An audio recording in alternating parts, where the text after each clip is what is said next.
Good morning, guys. Welcome back to Real Reds Talk Tournament Mode, the number one fan channel dedicated to Manchester United and England currently during the World Cup.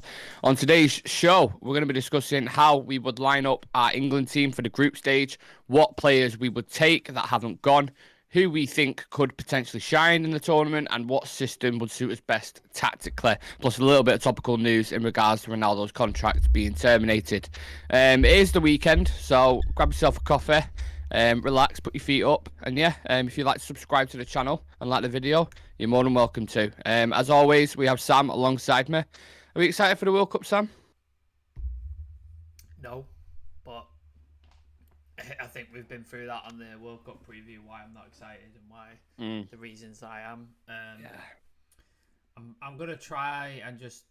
I like tournament football, so I'm gonna try and watch the games for what they are, and just hope that this corruption and the things don't sort of just completely overshadow it, and just it's a difficult situation, to be honest with you. But Conflicting, isn't it? I've got to try and get my head around it somehow, because we've got to cover it on this channel. So it's a process.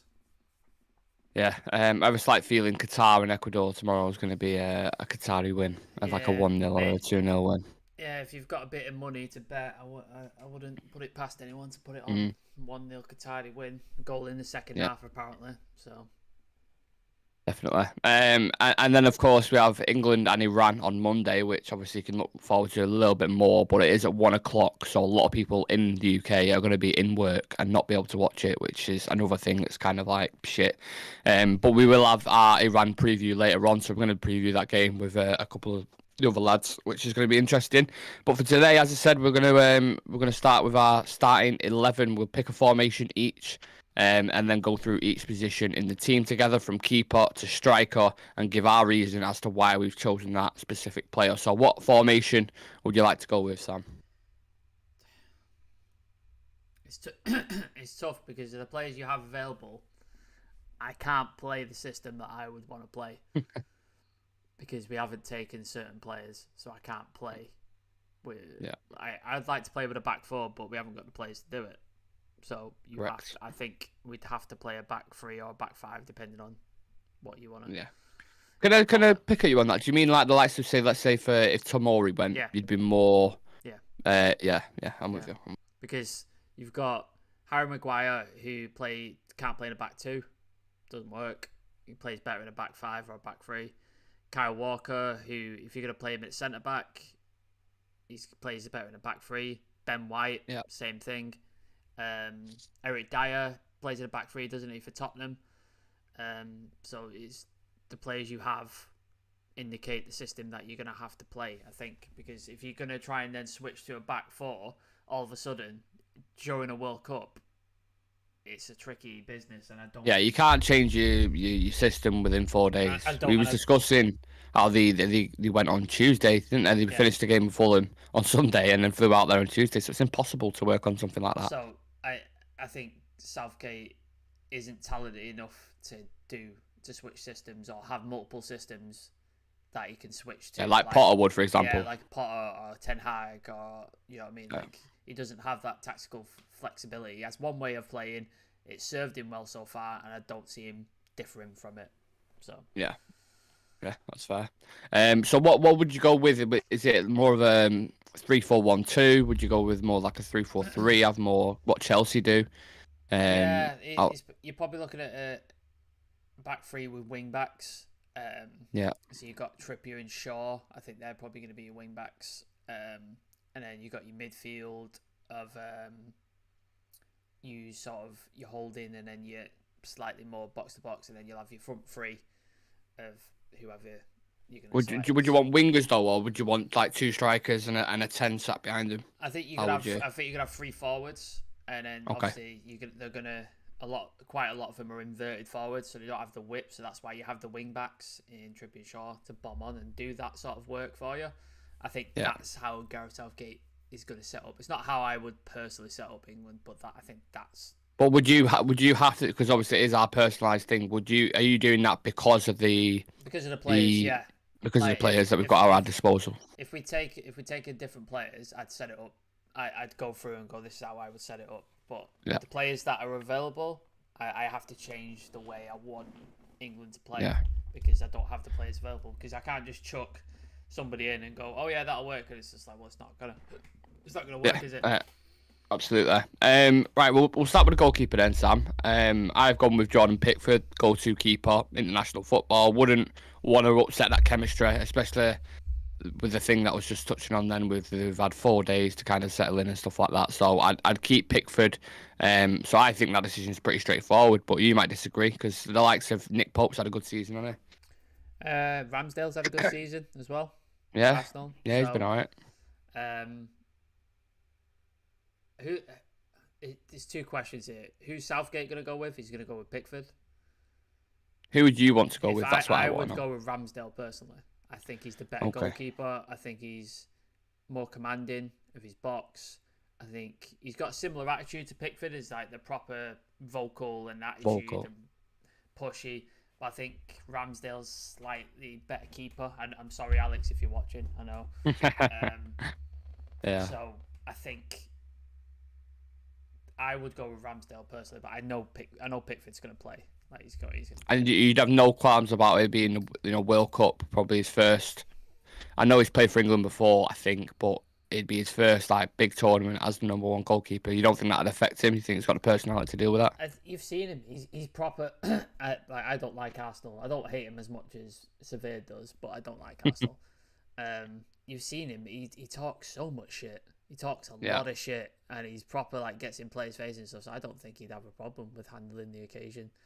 If you want to go the other way and you want a silent but steady keeper, then you can go with a Nick Pope. But again, is he the same quality or level as Pickford or Ramsdale? I don't think so. He's a good keeper, don't get me wrong, but I don't think he's the same level. Yeah. I think Newcastle have been defensively sound, and I think a lot of that is to the defence. Nick Pope's he's done well, made some very, very good saves, but I think he needs another year or so in the Prem to really prove it or put his stake up there. We'll move on to wing back then. So you've gone with Ramsdale in net, I've gone with Pickford. Who would you have at wing back? Are you going the same formation as me, or are you going? Yeah, sorry. I've gone 3-4-3. That's how I've gone. So 3 centre backs, wing backs, 2 midfielders, and then 3 attackers.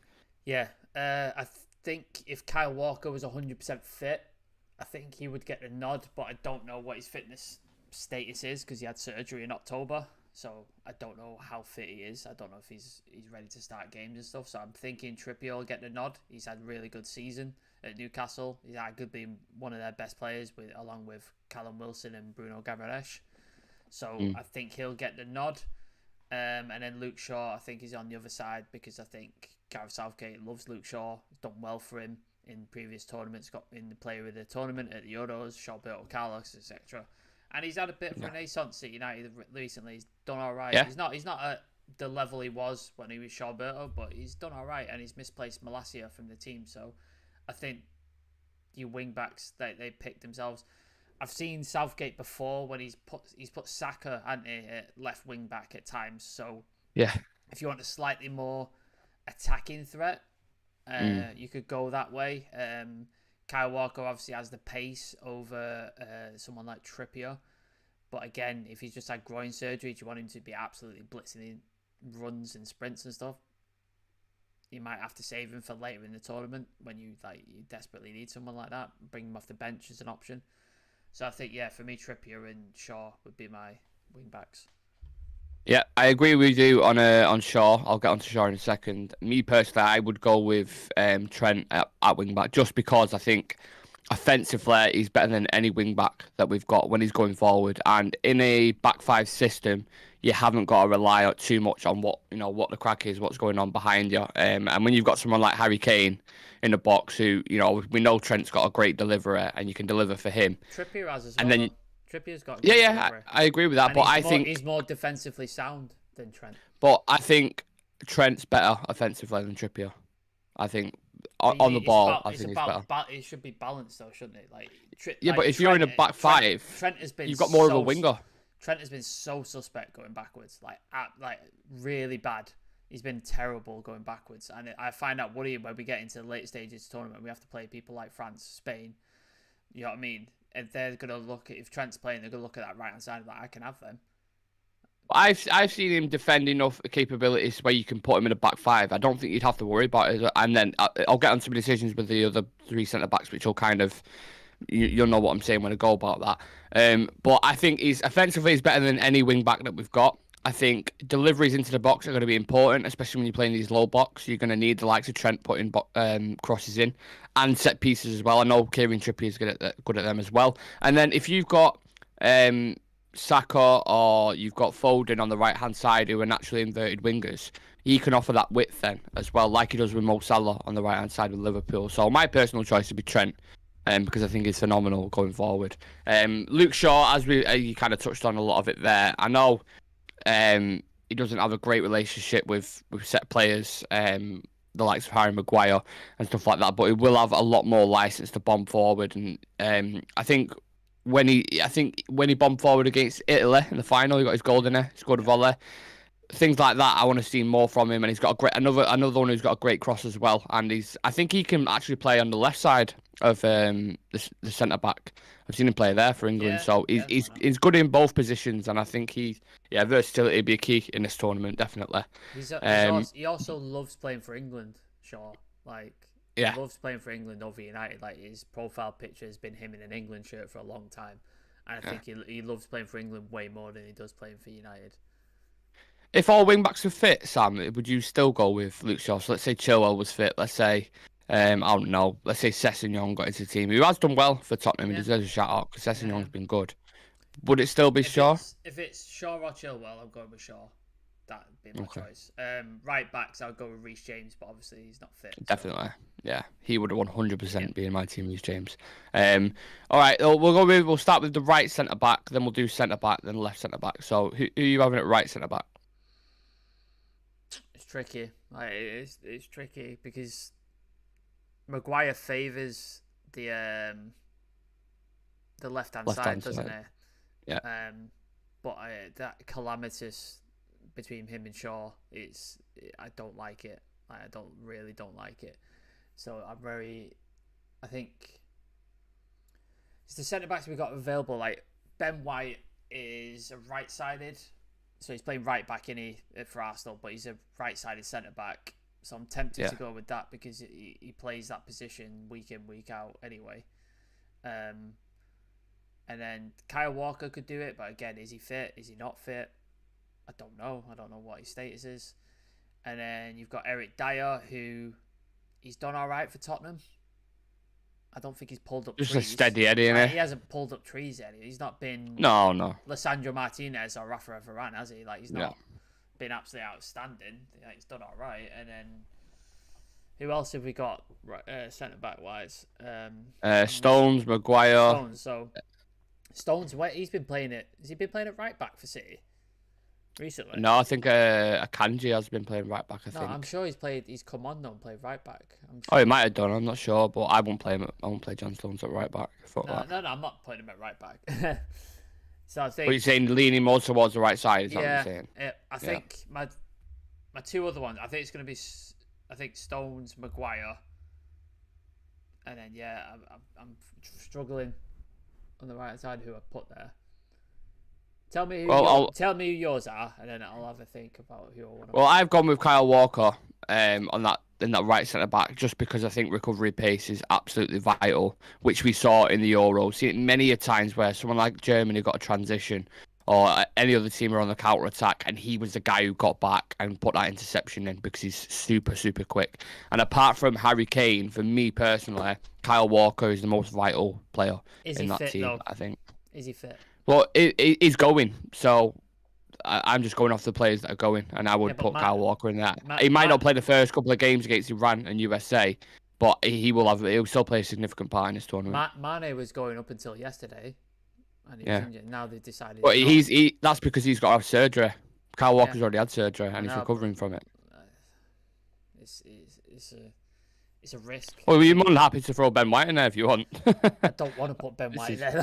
I don't want to put Ben White in there. I don't want to put Maguire in this team either. But I'm fucking restricted by the players that I have. If he's fit, I'll go with Kyle Walker if he's fit. If there's a slight hint that he's not fit, or that there's a risk that You'll have to play Ben White there, won't you? I'd have to play Ben White. That's the Or risk. Dyer. Yeah. I don't want Dyer. Um, Our defense is fucking shit, by the way. Yeah, it's bad. That's why we've gone with back five, because Fucking we haven't got the shite. centre backs to deal with, you know, Why is especially in it the big games. I can we think we're just- coming up against Benzema, Mbappe, Oh. Vinicius, Neymar, Messi.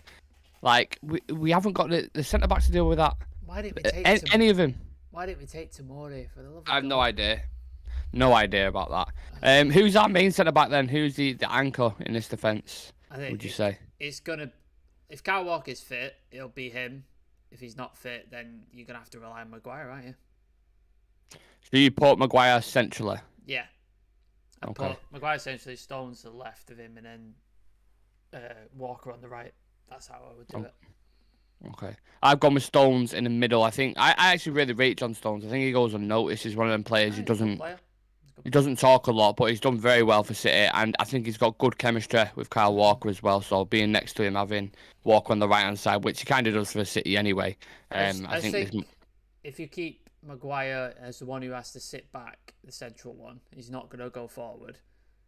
I think it then limits his weaknesses in terms of his mobility and his pace, and he doesn't have to turn too much because we know he's not great at it, and he can sit back a little bit. I know he's good on the ball and he's good at playing out and he can move forward with the ball really well, but getting back he's fucking terrible. So I think if Kyle Walker obviously has the pace and he's used to going forward, so we can have that in one of your centre backs, and then I think if you keep Maguire back and it's like any balls that come in, gets his head on it, does what he does best, that's what he's good at, and then limit his weaknesses, I think that's the better way to do it.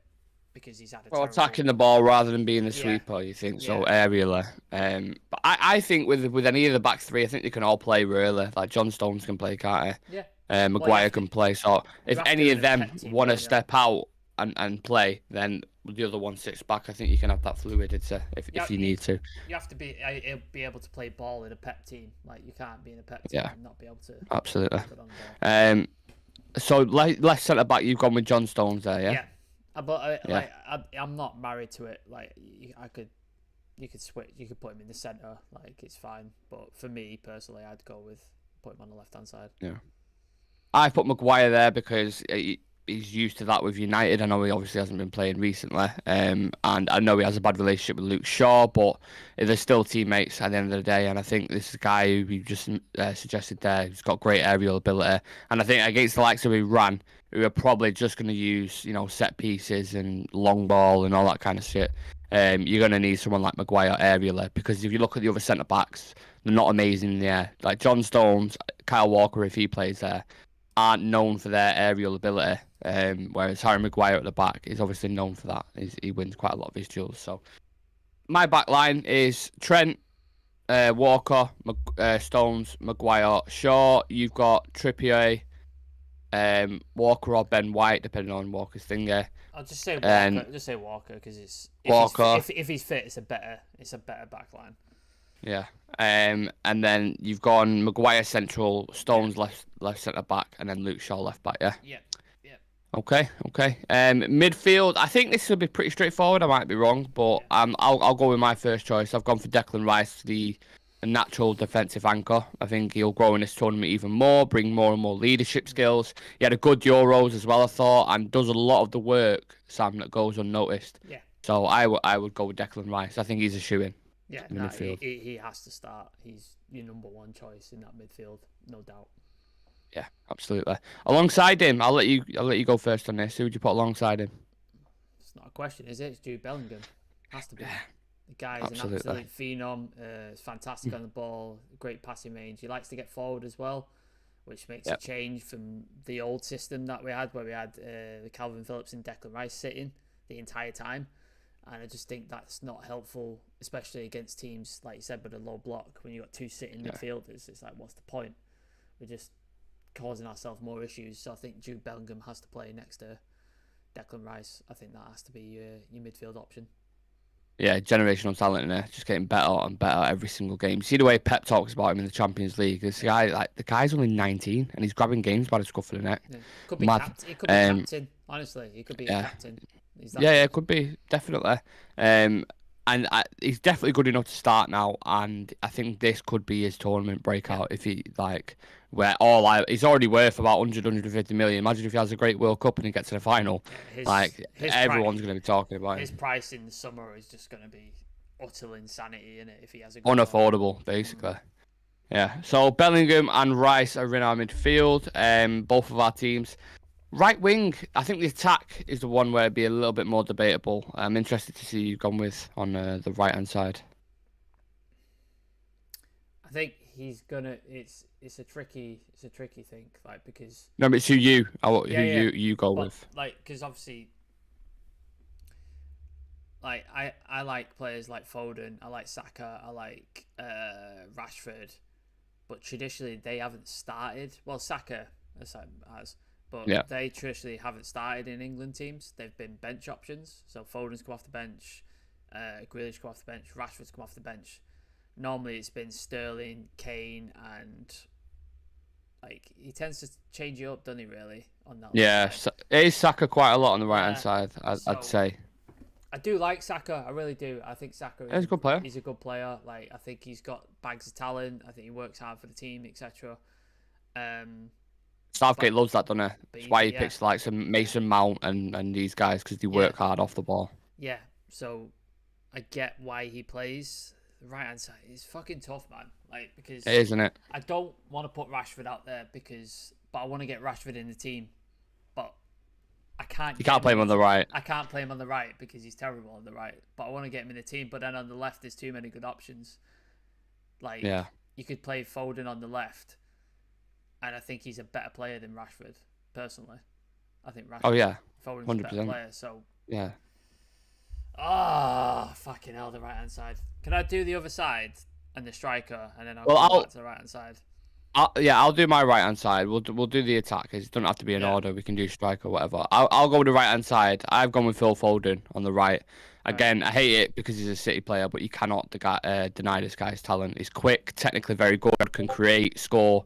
And in these, I keep going back to the low block, but a lot of these teams are going to do it, especially that in our group when we've got like Wales, Iran. I think USA will be a bit more open and expansive, but Phil Foden is great in little tight pockets of space, and he can get out of him, and he's got the pace to beat him. So I'd have him on the right-hand side again. I went back to that inverted winger. It'd be more central than he would be out wide, so he can work his magic still in the final third, more central end, and Trent can have the overlap there where he can put balls into the box for Harry Kane. I think you got two really good threats there, offensively. So I'd go with Phil Foden. I think he's another one. Obviously he's had a great season so far, but he's another one like Jude Bellingham. If they both have a really good tournament, they could carry him far in the World Cup. Yeah, I think we both know, like, Harry Kane starting in here as a striker. Yeah, like he's a starting striker. That's just what's going to happen. Don't even need to explain that. It's as simple as that. Literally. So we can sort of agree on that. I like the idea of Foden playing on the right. I think it's a really good idea. But he's equally as good on the left. I think he's good on the left. Yeah. So I think you could. Like the Iniesta, remember when Iniesta moved over to like the left-hand side of the wing? Both positions. He's multi-talented. It's like City's team, isn't it? Yeah, you've made me think now. You definitely made me think. I think I'll agree with you. I think Foden goes on the right. I think that's a good option. I was umming and ahhing about Saka, and I was umming and ahhing about other players. I know it's tough. I know Mount can play there, but I don't think that's his best position. Yeah. I don't think he's as skillful or quick as Foden or Saka. That's the only thing with me. No. But Mount is another one who'll definitely be in the team. I have no doubt about that. Under Southgate, obviously. Yeah. So I'd go with Foden and Harry Kane. That's your right and your central striker for me. Yeah. Left wing. Do you want to do your left? Yeah. Again, like you said there, I want to get Rashford in because I think Rashford has played really well for us. And he's been decent, and he's on the comeback and offers something different to a lot of people aside from Raheem Sterling. Yeah. I think they're both similar players. That one player who can get in behind when we need it, on a quick transition. And Raheem Sterling was our best player in the Euros. I know his time at Chelsea hasn't been glittering, but he has similar stats to Rashford in that vein this season, and he's obviously a transitional season for him at Chelsea. And I just think he was great for us in the Euro, our best player, and I would still put faith in him going into this. I think club form and international form are completely different. We've seen that with Harry Maguire, so I'd go with Raheem Sterling personally. I'd have Sterling, Kane, and Foden up top. I think, like you said, Sterling has been great for England. He's been good for Southgate. Played well in every tournament, every game that he's been asked to play in. But I want to get Rashford into that team. I think I have to put Rashford there because I think he's been really, That's fair. He's really good this season. I think his pace, especially on the left, I think his pace is phenomenal. His going at defenders is great. I think he can cause a lot of problems to defenders, especially in the World Cup. Because I think a lot of the first couple of games, a lot of teams are very cagey and they don't want to commit too much because they don't want to give it and then lose and then just be down the group. So I think, I'm going to put Rashford in my team. I think maybe it's a little bit of United bias coming in and a little bit of anti-City, Liverpool bias because of Raheem Sterling. But I'll put Rashford in my team. I think he's done well this season. I think Sterling hasn't done as well as Rashford. But like I said, I think Southgate picked Sterling. I think that's what Southgate does. Definitely. I think Sterling gets in, but I would personally put Rashford in. But it's not nailed on with either player, is it? Both of them, like you make a case for a lot of the players in this team, and that's why it's interesting going into it because you've got a squad of talented players. Let's move on to players we would have taken then who haven't gone. I think we might agree on quite a few in this. I'll go with the first one, Ivan Toney over Callum Wilson. Yeah. I've said it many a times. Callum Wilson's a purple patch player for me. Tony's been doing it consecutively for years, especially in the Championship as well. And this has been a really good season for him. His last game, he's just scored, 2 goals against City? Yeah. No, he scored a hat-trick. I think he could have been really good for us as an option off the bench. Do you think they knew this betting thing was coming out? Potentially, yeah. And I think with Sancho as well, we've heard rumours about attitude issues with him. Maybe there's something in that. I have no idea. I can only speculate. I was like, I cannot believe they're not taking Tony. I couldn't. Crazy, wasn't it? I couldn't fathom it. And then this betting thing has come out, and it's made a lot more sense now because maybe they got word of it, and it's just going to cause. This World Cup's already controversial, and it's just going to cause more bullshit that England don't need. So I think that's why they didn't take him and they took Callum Wilson, who, you're right, he's a purple patch player, but he's in form right now and he's playing well. So maybe he can carry it over and be a good bench option to bring on if we get a goal. You never know. With the pecking order, how would you rate if you're Gareth Southgate and you're looking at Toner, Calvert-Lewin, Tammy Abraham, Callum Wilson, these guys who could have potentially gone. I know you're a fan of Tammy Abraham, but this season, based off a loan, where would you rank them in the pecking order in terms of who you would have taken first and who you would have taken last? Tony's number 1, based on form. And you got Callum Wilson. Calvert-Lewin's been injured up until recently, hasn't he? He's not been playing, so I don't... It's annoying though, because he would have offered us something different, Calvert-Lewin. In the air, he's really good in the air. He's very aggressive, very physical player. Not that Harry Kane isn't, but I think, like you said, it is a bit different, Calvert-Lewin. But I think you can't rely on him. He's too injured too much. Just can't be relied upon. So it's sad, but that's the way it is. And then Tammy Abraham's had a terrible season, unfortunately. Yeah. I think if you're talking about last year, I think Tammy Abraham is his second choice. Yeah, potentially. Potentially. This year, afraid not. As much as I like the guy, I think he's a good player. He's having a bad season at the minute, and you can't. Gareth Southgate's been hypocritical because he said he's picked on form and stuff, and the reason we'll get on to Tomori, I'm sure. Yeah. The reason he's not picked him is because of form, but he had 2 bad games in a previously great season and a decent season, and he's taken Maguire, who's had 2 terrible seasons. So it's fucking. Do you know what I mean? If you pick him based on form, then Tammy Abraham doesn't deserve to go, but neither does Harry Maguire, but he's there. So I get it. Tomori we both would have taken, right? Over Maguire or Dyer. Strong, athletic centre back who can cover ground, would allow you to play that back 4. Just won the Italian league with Milan last season. Young. That was one that everyone was looking at. I know he hasn't played much football at all for England, but And I know it's a tournament and you need experience and stuff, but Tomori is just a guy you take a risk on Was he because he's like been so 24, fucking good. 23? Yeah, like he could be the So future at that's that what I centre mean. back. You've got him for the next couple of tournaments at least. Like, I don't understand. Yeah. Like, He seems to be biased with the English league as well, as long as they're playing in the English league. yeah, Is he any English players he's taken that are outside of the Prem? Jude Any Bellingham. at all? Bellingham, yeah, that's one. Is that it? I think Bellingham the only so. one? I think so. It Yeah. used to be Sancho, didn't it? He used to get in because he was Yeah. Dortmund. Yeah. But yeah, Jude Bellingham's one you'd have to fucking take anyway, like generational You talent. got to shout out Chris Smalling as well. Chris Smalling's been doing well for Yeah, he's another Roma. one. Another He's one, been doing yeah. well, and he's not Under got Mourinho, one of the yeah. best defensive coaches And that's ever he's fucking not lived. he's not got a look in at all. Like, not even in the friendlies or the build-up games. Like, even just have a look at him, just see how like he's played for England before. Like, it's not like he's never played for England before. So like, why not have a look at him and just see if it's an option, see if something a bit different.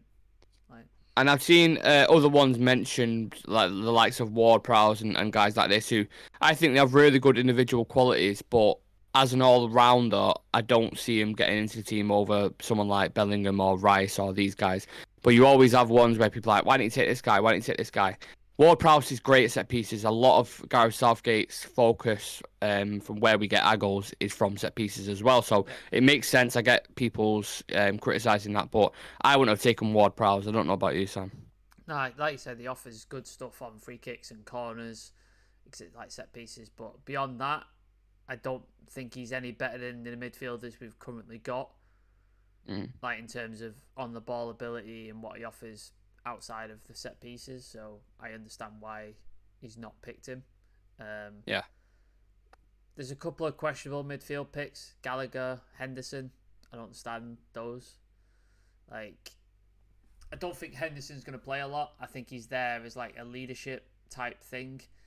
I know Gary Neville mentioned they used to take certain players who weren't going to play, but they were an important part of the group. Like the glue. Yeah, and I think that's what happening with Henderson. And obviously, if you up 2-3-0 and you need to rest Jude Bellingham or Declan Rice, you can bring him on, can't you? Because he's not a terrible player by any stretch of the imagination. So you can bring him on for like 15 minutes or something like that. So I understand that. Gallagher, I don't think he's done well enough. I think he did really well for Palace, Yeah, but for Chelsea, I think a lot of the players though are victim of Chelsea because of the way it's going at the minute. I'd like Sterling. I think it's the same thing with him. I think they're both good players, but I think just the way Chelsea's going at the minute, it's not great. Yeah, Gallagher's questionable for me. But again, like, who else do you pick? Like, well, this is the next question I wanted to get on with the substitutes, the players who we think aren't going to be in the starting 11 but could potentially break into that. We've discussed our teams there, so judging off our teams, Saka would be on the bench, Grealish would be on the bench, Maddison would be on the bench as well, someone who we haven't spoken about yet. There's a lot of talented players on there. Who do you think could push into that starting 11? Obviously, someone like Maddison, for example, has had a phenomenal season with Leicester, hasn't he? Yeah, like, but I think you then have to change your system slightly, don't you? If Maddison comes in, because I think his best position is that 10 behind the striker. So I think you have to then change your system, because he probably can play on the right or left. He probably can do that. Yeah. But I think his best position is just behind the striker. So I think then you have to change your system a little bit. So maybe then you go to like 4-3-3 or something like that. Yeah. Well, what about a Grealish? Because remember him, that's in the Euros. That's all everyone was going on about, wasn't it? Like, why is Grealish not playing? Why is Grealish not on?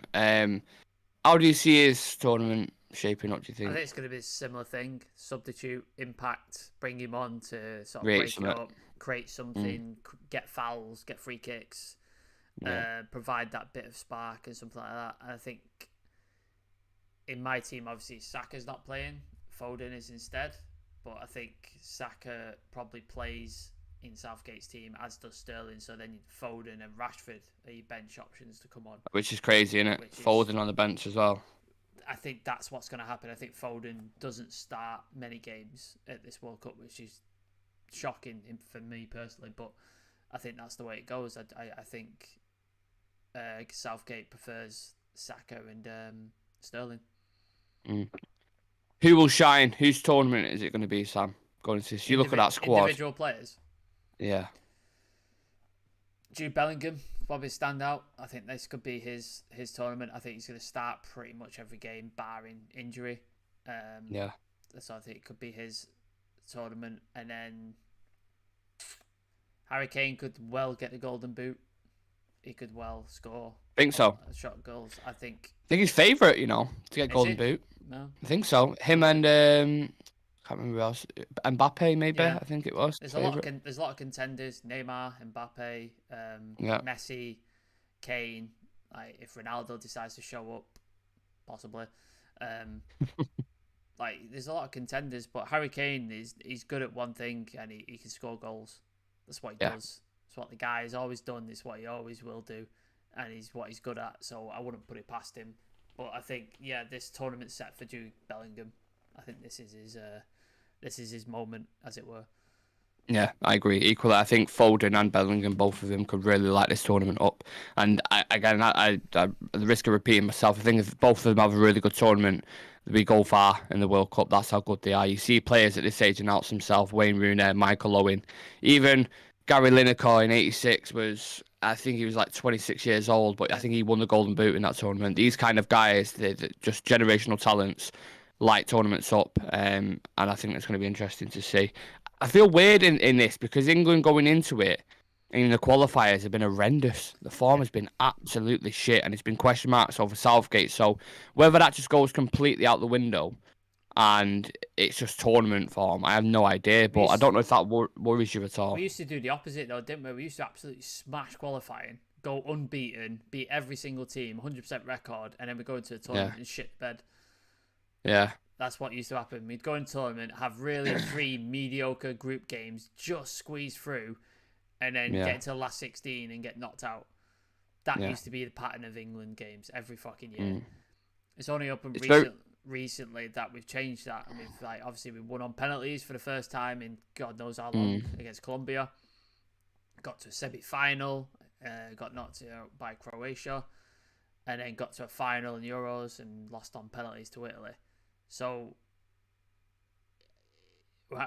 we did well in those qualifying tournaments as well. So it could go either way. It's fine margins, isn't it? Yeah, in this kind of football. Tournament football is so different. Like it's so different. Tournament football really is about moments, like really small moments. You take your opportunities. If you don't, you go out. That's it. Whereas qualifiers is what it is. Like we qualified, we did the job, and we got here. But tournament football is a different beast, especially when it's not like it's even different to like a 2-leg thing that you get in the Champions League. You're like the 2-leg thing, you have another opportunity to redeem yourself and get back in it. Tournament football, you don't have that. It's literally like game. Relentless, isn't it? So it's tournament football is very different. So I wouldn't take anything based off of qualifying. My issues are with the manager and the system, not with the form going into it. Well, you said in the World Cup countdown show, didn't you? Did you say we finished second in our group? Yeah. Yeah. The first game on Monday, Iran. Do you think that's going to be a boring 1-0? Oh, I'm not looking forward to that game at all. It's not going to be an exciting game, is it? It's not got like 4-3 written over it at all, has it? Don't see a high score. I don't see fantastic football. I don't see a thrilling end-to-end game. I don't see that. If we can get the job, as long as we get the job done, as long as we win, I'll take it. Yeah, move on to the next one. Just fucking, it's one of those games. It's like when United play like a Northampton Town in the cup. Yeah. There's no United can't win from that. It's like if we beat them, we've not beaten by enough. If we lose, why the fuck are we losing to them? If we win by 1-0, if we win by 4-0, it's like, well, you should have won by 4-0. It's one of those games. It's like you can't. There's no positive to come from this. So it's just kind of like, look, let's get through it. Let's get the win. Let's get the 3 points, and let's make it easy for ourselves by the time we get to the Wales game, which I think is going to be the interesting game. I think that's going to be the one where it's going to be like a very tough game. I think you get an early goal against Iran, you'll be all right, because then they have to come out and play them. But I think if they keep it tight for 70 minutes, 80 minutes, it's just going to, not great. But that's the one game that stands out to me that's just going to be boring. The other two, USA and Wales, I Yeah. think could be interesting games because USA have the likes of, even players like Pulisic. They have players playing for Leeds now, like Tyler Adams and these kind of guys. A couple of ones at Leipzig as well, I believe. So they've got good players. They'll be more attacking than these other teams. Wales and United States, how do you see them games going in the group I think, stage? yeah, you're right. I think they could be exciting games. I think we could play some good, expansive football against them because I think they're going to come out and play. Wales have gotten zero fear in tournaments. They've done really well recently. They smash it quite a lot, to be fair, for the size of But nobody expects them to do well, and nobody expects them to do anything, Exactly. or even qualify for that matter. So they have. Was it 2016 when they got to the yeah, semis? yeah. Something Euros, something. So yeah. Nobody expects them to do well or do anything. So they can just go into a tournament and go, let's just see what happens. Let's just fucking go for it. And that's the freedom England don't have. Everybody expects England to do well, to get to a final and win it. Like, there's a lot of pressure on England to win something. It's not that pressure on Wales. Like, Wales is just like, let's see how far we can get. Let's see what we can 40-year-old Bale. Yeah. So I mean, like they're up for it and they love it and they're just there to enjoy themselves and stuff like that. So it's just like they have less pressure, so they play with a bit more freedom and a bit more sort of that. So USA, yeah, like you said, they've got some decent players in there. I think they'll play more expansive and more open than I think old USA teams used to. Like when you see United States, you're just like, who the fuck are these guys? Like, I don't know who any of these people are. They had no imprint on like big football, European football at all. So I think it'll be a little bit different. So yeah, those two games will be the ones to watch. I think they'll be the exciting games. But yeah, Iran is gonna suck. Gonna suck a lot. Yeah, I don't think the views for that are going to be amazing. Like I said, everyone's going to be in work over in the UK. It's at 1 o'clock, so either people are going to be watching it on the phones in the bogs. I'm watching it in my lunch. That's what I'm doing. Yeah.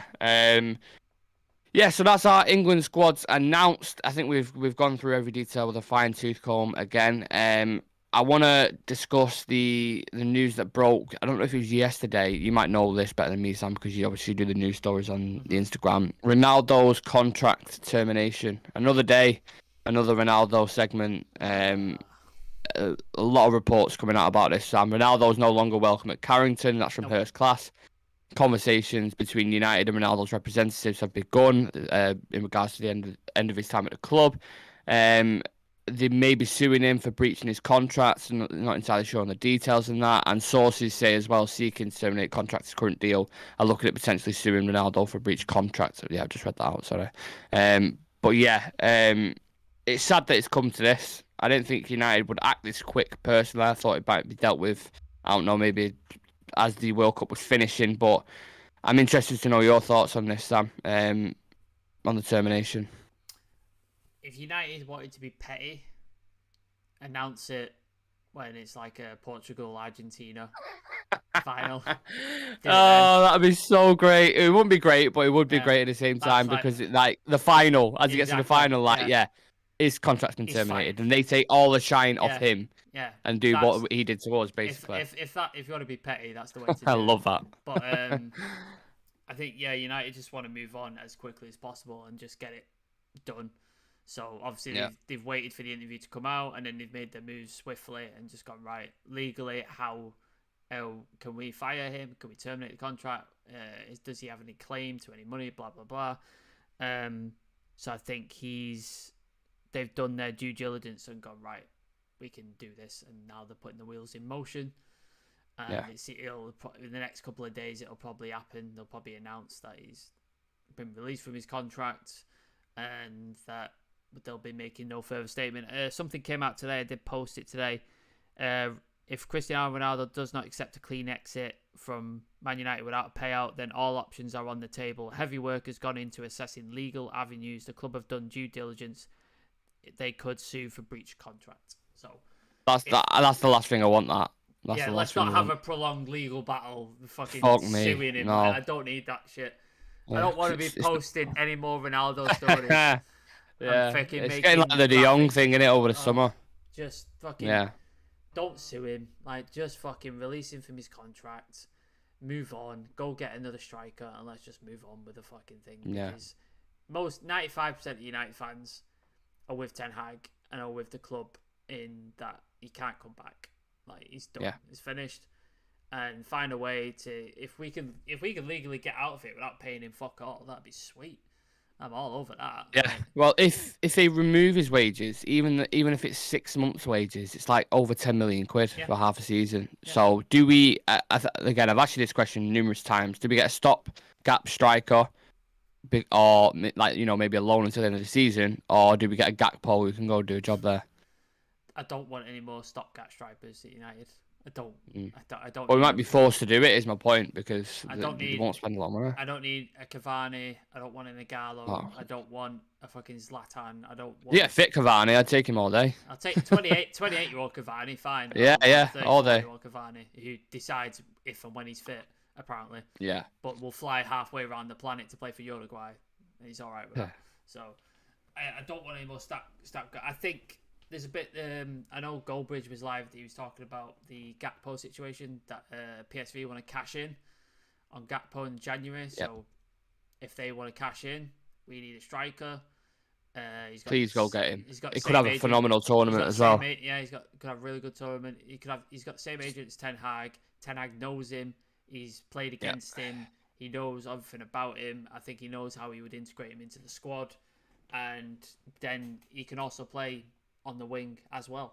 So he's a versatile player, so I think that would be the solution. I don't think he'd cost that much either. I don't think he'd cost 70, 80 million. He won't be astronomical, no. I don't think. Because he can leave, either leave at the end of his contract or make I can't remember what it was that I read, but he's basically got like a year left, I think, or something. So they want to cash in. That's why they want to cash in now to get as much money as they can possible. Yeah. So I think 40 million, somewhere around that area. And that'd be fine. Like, I'd be all right with that. Like, you're saving. He's not going to ask for stupid wages either. Like, he's not going to ask for Ronaldo wages.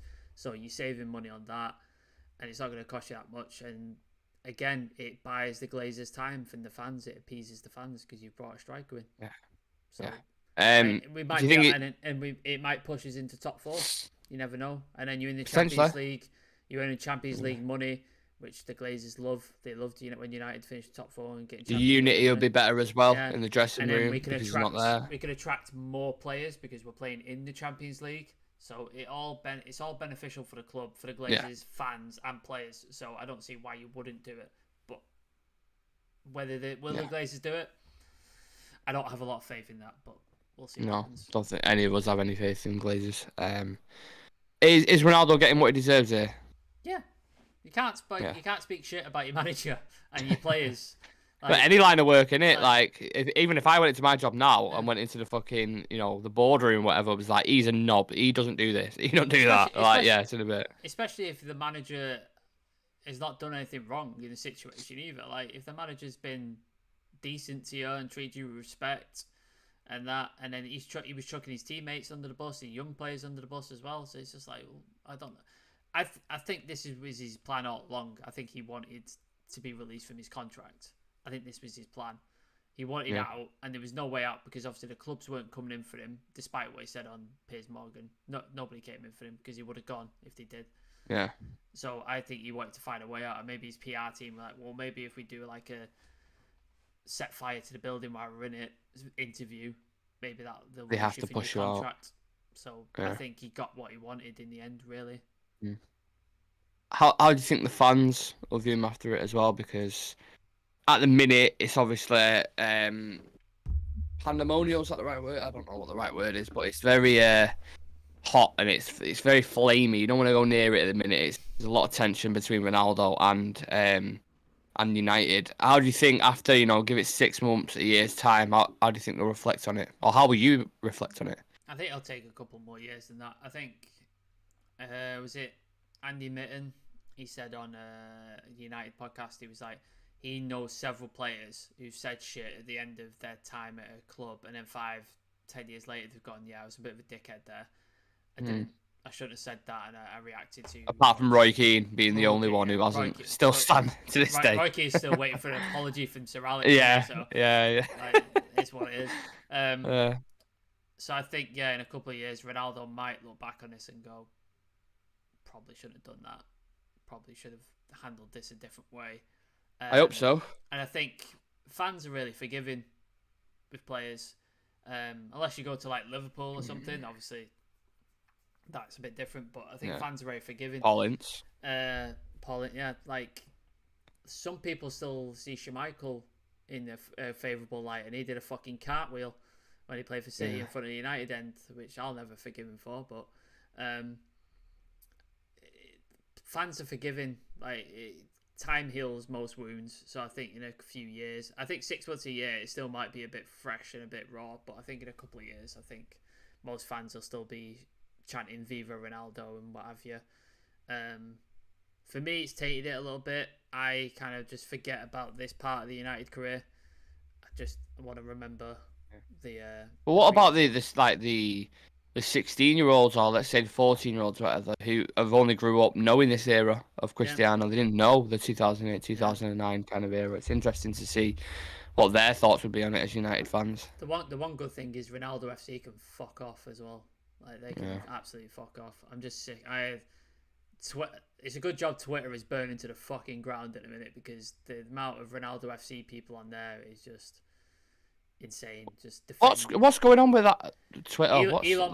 Elon Musk is basically fired half the workforce, a lot of the coders and stuff like that, and then he said to the people who left, you have to swear an oath of loyalty to me and work ridiculous hours 7 days a week to make this the greatest social media company, or you can leave. So a lot of people decided, well, we're fucking leaving then. So what the fuck? They closed the offices and they've closed everything down, and then the people who were left, they've gone, oh yeah, we've closed everything down, but we need you to come into work. So it's just an absolute shit show going on on Twitter in a minute. Yeah. So it might not last that long.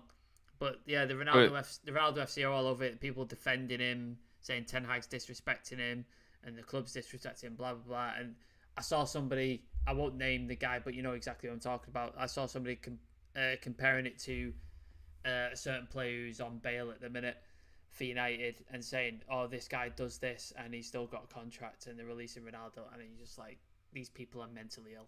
They're mentally fucking ill. Yeah. So, Ronaldo FC, fuck off. Just leave United, because I'm fucking done with it. It's like Pogba FC. I'm just fucking over it. I mean, who would have thought Twitter shutting down and Ronaldo leaving United this season? Mental. Absolutely mental.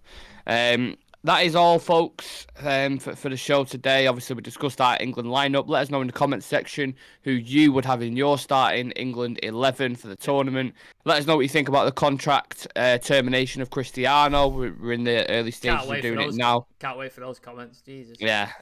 I'm curious to hear what you guys think. And thank you, as always, for watching the show. Make sure you subscribe to the channel, like the video, and if you would like to make a donation to our Movember campaign, the QR code is on, or it is I've not put it on this one, but the link is in the description. Okay. This, obviously, you see the nice shiny new setup that we've got for the World Cup. So I haven't added the Movember QR code, but I will put it on the next one, I promise. Okay, doke, cool. Thank you for coming on, Sam. Appreciate it as always. Anytime. Yeah, man. And we'll see you in the next one. Iran preview will be later on, guys. So make sure you tune in for that. We'll have a couple of other lads on for that. So take care of yourselves. Can't wait to see how people pronounce these Iranian names. This will be fun. Yeah. Low block 0-0. Let's go. We'll see you for the preview. Take care. Have a nice weekend. Peace.